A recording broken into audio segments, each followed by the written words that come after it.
Бәріңе сәлем достар, бұл Ойшыл каналы. Бүгінгі видеода мен мына қоқыс шелегін өз ашылып жабылатын қылып жасаймын. Ол үшін маған бірінші шелектің өзі әрине, одан кейін контроллер, датчик және сервоқозғалтқыш керек. Оны қалай жасайтынымды қысқаша айтып кетсем, бірінші контроллерді былай деп программировать етемін. Датчик движениеге любой бір қолдың движениесі келген кезде, датчик движение контроллерге сигнал береді. Контроллер одан кейін моторға сигнал береді. Соның көмегімен шелектің крышкасы ашылып жабылатын болады.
Программировать етіп барлығын жалғап болдым, ал енді қосып тексеріп қараймыз.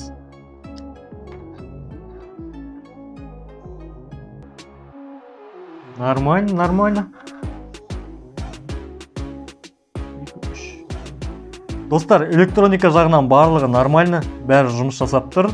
Енді қалғаны осының барлығын шелекке орнатамын.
Сонымен достар, біздің смарт шелегіміз дайын болды.